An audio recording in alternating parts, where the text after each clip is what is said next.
साथियों नमस्कार, कैसे हैं आप सब लोग। मजामा केम छो, कैसा आहेस। आप सबको जय श्री राम, जय बालाजी की, जय खाटू श्याम जी की। आज एक नया अध्याय हम पढ़ेंगे बेल को लेकर, खासकर ऐसे मामले जो बहुत टेक्निकल है, आसान नहीं है। अगर मैं बात करूं प्रिवेंशन ऑफ करप्शन एक्ट की, much more technical as far as bail is concern. जबकि आप लोग करते क्या हो इन द यूजुअल मैनर कि बेल तो होनी नहीं है, लगा दो, हाई कोर्ट से भी होनी नहीं है, लगा दो, फिर सुप्रीम कोर्ट देखेंगे। भाई एक बात समझ लेना कि एक बार डिफेंस जो ले लिया आपने, उस डिफेंस को आप बार बार चेंज नहीं कर सकते हो। अगर करोगे तो स्थितियाँ परिस्थितियाँ आपके खिलाफ जाएंगी। प्रिजम्पशन कानून में अवेलेबल है। और अगर कोई अपराध प्रिवेंशन ऑफ करप्शन एक्ट आपने कर दिया तो क्या आपको मालूम है, it is a schedule offence, it is a predicate offence. तो उस स्नैरियो में अगर ये ऑफेंस शेड्यूल में कवर है पीएमएल एक्ट की, तो ऐसे सिनेरियो में आपके ऊपर prevention of money laundering act में मुकदमा भी चलाया जा सकता है। और ये मामले बहुत गंभीर हैं और कई बार देखा ऐसा गया कि ऐसे मामलों में बेल तक नहीं होती है।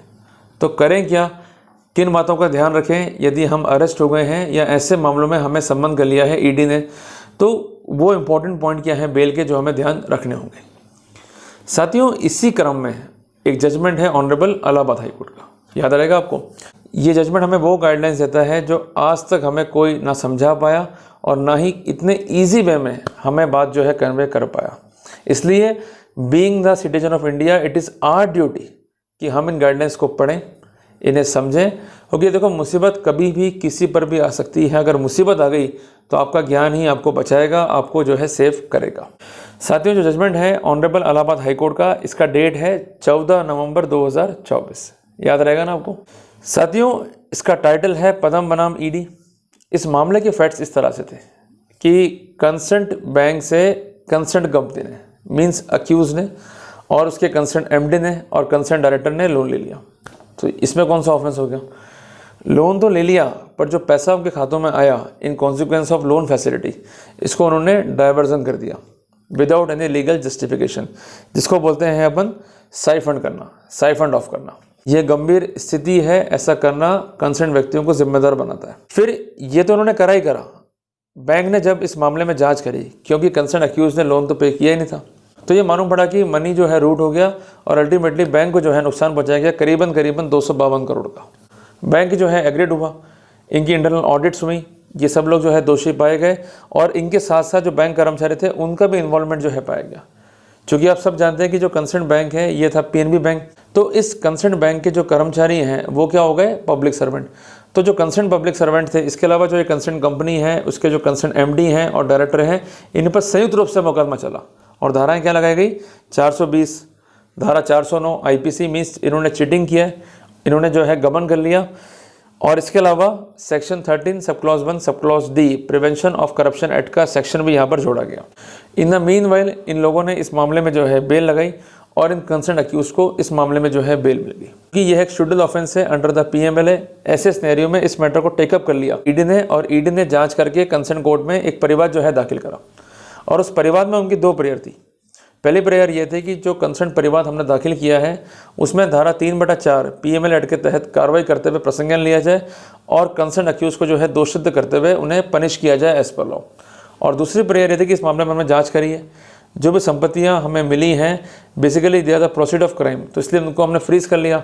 पर आपके ऑर्डर की रिक्वायरमेंट है एज पर section 8 sub clause 5 of PML act. तो ऐसा ऑर्डर पारित कीजिए कि हम इस कंसर्न प्रॉपर्टी को जो आपको समर्पित कर रहे हैं वो आप कॉन्फिस्केटेड भी कर सकें। क्योंकि प्रोसीड ऑफ क्राइम को अगर आपने छोड़ दिया तो अल्टीमेटली ये उसको वापस से लिक्विड करेंगे और इसका दुरुपयोग करते हुए कंसर्न गवाहों को इन्फ्लुएंस करेंगे और अपनी बेल का जो है प्रबंध करेंगे, या अल्टीमेटली जो क्लिंचेस हैं कानून के उससे निकलने का प्रयास करेंगे। और जब भी ईडी या सीबीआई कार्रवाई करती है तो इस तरह के पैरामीटर्स को या प्रोटोकॉल को जो है ध्यान में रखती हुई चलती है। उनका एक ही ध्यान होता है कि कनेक्टिंग एविडेंस फाइल पर रखो, इसके अलावा क्या क्या लॉस हो रहा है उसको बताओ, ताकि कार्रवाइयाँ करना जो है ईजी हो जाए। इस मामले में कंसर्न कोर्ट ने प्रसंज्ञान लिया और अल्टीमेटली जो कंसर्न अक्यूज पर्सन थे उनको शेड्यूल ऑफेंस के साथ साथ जो कंसर्न ऑफेंस था पीएमएलए का उसमें भी जो है गिरफ्तार कर लिया गया। शेड्यूल ऑफेंस में उनको बेल मिल गई, तो उनका कहना यह था कि जब हमको बेल मिल गई है शेड्यूल ऑफेंस में तो वहाँ पर कंसर्न ट्रायल कोर्ट को भी हमें बेल दे देनी चाहिए पीएमएलए एक्ट के अंदर। पर कंसर्न ट्रायल कोर्ट ने पीएमएलए एक्ट में बेल को रिजेक्ट कर दिया। फिर ये मामला जो है हाईकोर्ट गया। हाईकोर्ट में जो प्राइमरी अटैक था वो डिफेंस का ये था कि हमारे बीच कोई भी डिस्प्यूट नहीं है और हमने कोई भी जो है क्रिमिनल ऑफेंस कमिट नहीं करा है। डिस्प्यूट जो है क्रिएट किया है बैंक ने। बैंक का कहना ये कि लोन लिया और लोन नहीं चुकाया। अगर लोन लिया नहीं चुकाया तो बेसिकली ये एक उधार राशि है और उधार राशि को नहीं चुकाना अपने आप में क्रिमिनल ऑफेंस जो है कॉन्स्टिट्यूट नहीं करता।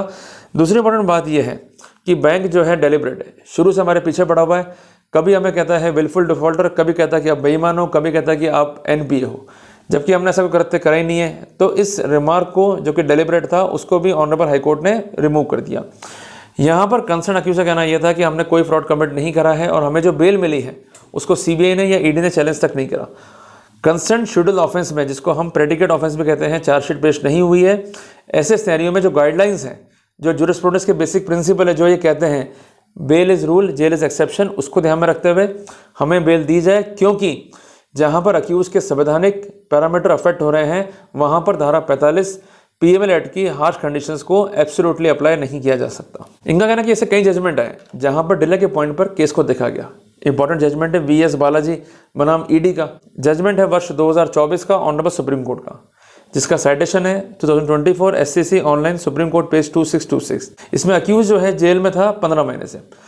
इसमें करीबन 2000 अक्यूज थे, 600 गवाह थे। तो कोर्ट ने कहा कि जो पीएमएलए एक्ट है उसमें जो शेड्यूल ऑफेंस है उसमें जो पनिशमेंट है मिनिमम है 3 ईयर और मैक्सिमम है 7 ईयर। यदि अपराध किसी भी रूप में कंसर्न है with part number A of schedule offence and concern है विथ पैरा नंबर 2, इस सिनेरियो में जो मैक्सिमम पनिशमेंट है वो 7 साल से बढ़कर 10 साल हो जाता है। तो वहाँ पर स्थितियाँ अलग हो सकती है, बट इंसेप्शन पे जहाँ मिनिमम 3 साल है मैक्सिमम 7 साल है सज़ा, तो वहाँ पर कंसर्न अक्यूज को बेल का लाभ इस ग्राउंड पर मिलना चाहिए कि अधिक गवाह होने से, ह्यूज चार्जशीट हो जाने से इतना इजी पॉसिबल नहीं है कोर्ट के लिए to decide the matter in the expediate manner.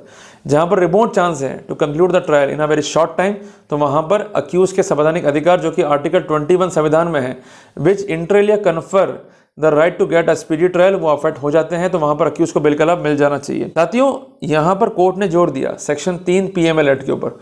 Court का कहना यह कि ये जो धारा है वो डिफाइन करती है एलिज्ड ऑफेंस को, और ये कहती है कि जो कोई भी डायरेक्टली और इनडायरेक्टली इंडल्ज होगा इन एनी प्रोसेस जो कि कंसर्न है विथ प्रोसीड ऑफ क्राइम के कंसीलमेंट से, प्रोसीड ऑफ क्राइम के पोजेशन से, प्रोसीड ऑफ क्राइम के एक्विजिशन से, या उसके यूज से, या उसके प्रोजेक्शन से, या उसके क्लेम से, तो ऐसा व्यक्ति यदि उस प्रोसीडिंग को नोइंगली असिस्ट करता है या उसमें पार्टी बनता है या इंडल्ज होता है, then he would be guilty of the offence under the prevention of money laundering. ऐसे सिनेरियो में जहां अपराध गंभीर है, देश की आर्थिक स्थिति को अफेक्ट कर रहा है, तो बेल नहीं मिलनी चाहिए। साथियों, एक जजमेंट है के नाजिब का, हालांकि जजमेंट पीएमएलए पे नहीं है, जजमेंट है यूएपीए, मीन्स जो आपराधिक गतिविधियां हैं, जो टेररिस्ट गतिविधियां हैं, वो इस कानून से गवर्न है। इसका नाम है अनलॉफुल एक्टिविटीज प्रिवेंशन एक्ट, जिसकी धारा 43-D सब क्लॉज 5B एक राइडर क्रिएट करता है alike section 45 of PML act की। जहां पर राइडर है तो वहां तो बेल मिलनी चाहिए नहीं, और यही अटैक था सीबीआई का और कंसर्न ईडी का।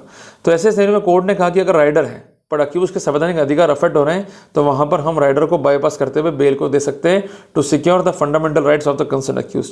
और यही प्रिंसिपल रिट्रीव हुआ मनीष सिसोदिया के मामले में और अरविंद केजरीवाल के मैटर में, जो कि वर्ष 2024 में डिसाइड कर रहे थे ऑनरेबल सुप्रीम कोर्ट ने कि long period of detention is a good ground to grant the bail, कि जहां ट्रायल कमेंस तक नहीं हुई है, अक्यूज जो है लंबे टाइम से बेल में है, शेड्यूल ऑफेंस में उसको बेल मिल गई है, वो चैलेंज नहीं हुई है, और लंबे टाइम तक अक्यूज को हम जेल में रखते हैं बगैर किसी कारण के, तो ये उसके संवैधानिक अधिकारों को अफेक्ट करने की पोजीशन है। और यही पोजीशन रिट्रीव हुई इन जजमेंट ऑफ विजय चौधरी बनाम यूनियन ऑफ इंडिया। जजमेंट है वर्ष 2022 का कि restriction impose under section 45 of the PML act can not restrict bell plea. Description जो है वो आर्बिट्री नहीं होना चाहिए। कुल मिला के ड्यूटी है कोर्ट की to protect the constitutional right of the concern accused. ये प्रिंसिपल फर्दर रिट्रीव हुआ इन जजमेंट ऑफ जावेद बनाम स्टेट ऑफ महाराष्ट्र। जजमेंट है वर्ष 2024 का।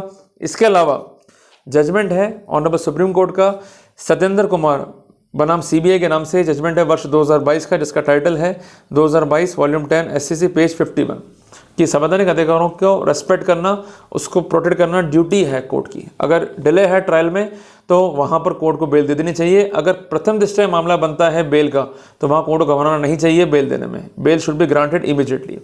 इसके अलावा जजमेंट है सोमा कांति बनाम स्टेट ऑफ महाराष्ट्र का, जजमेंट है वर्ष 2024 का। संजय अग्रवाल बनाम ईडी का, जजमेंट है वर्ष 2022 का। इसमें भी यही प्रिंसिपल रिट्रीव हुए हैं।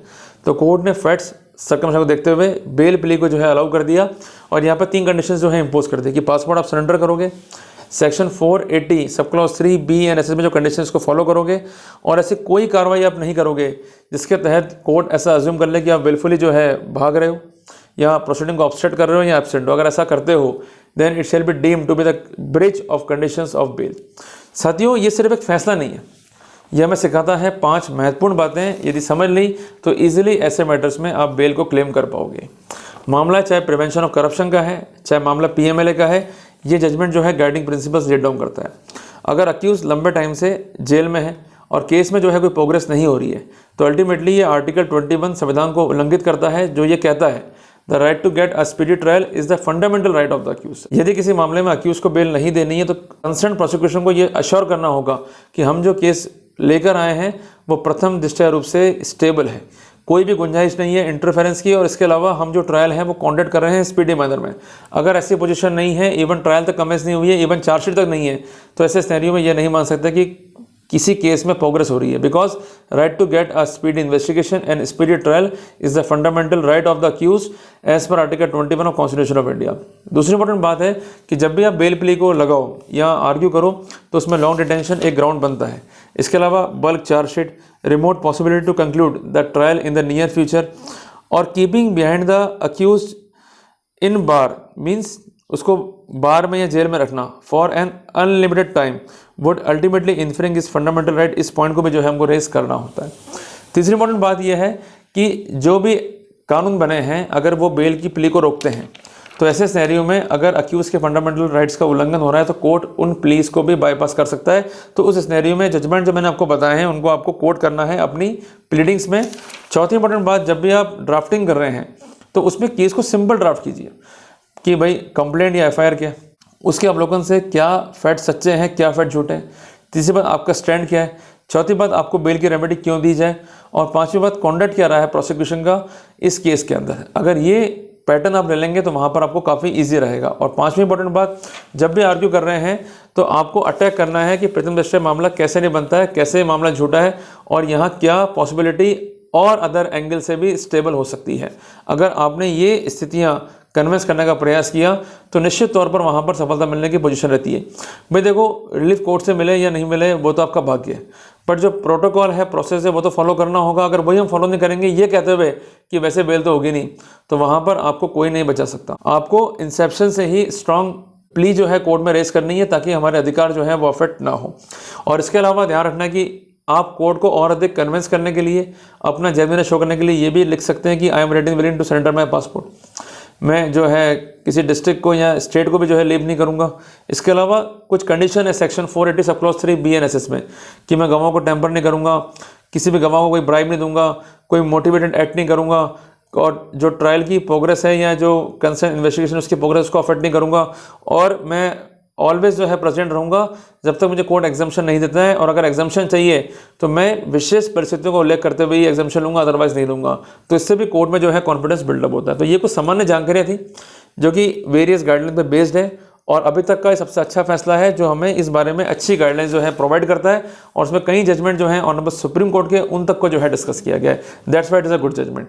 तो साथियों, उम्मीद करता हूँ कि आज हमें समझ में आया कि अगर बेल प्ली है तो उसको हम कैसे अर्ज करेंगे, as far as PC act and PMLA act is concern, किन बातों का ध्यान में रखना है और किस तरह हमको जो है प्रोसीड करना है।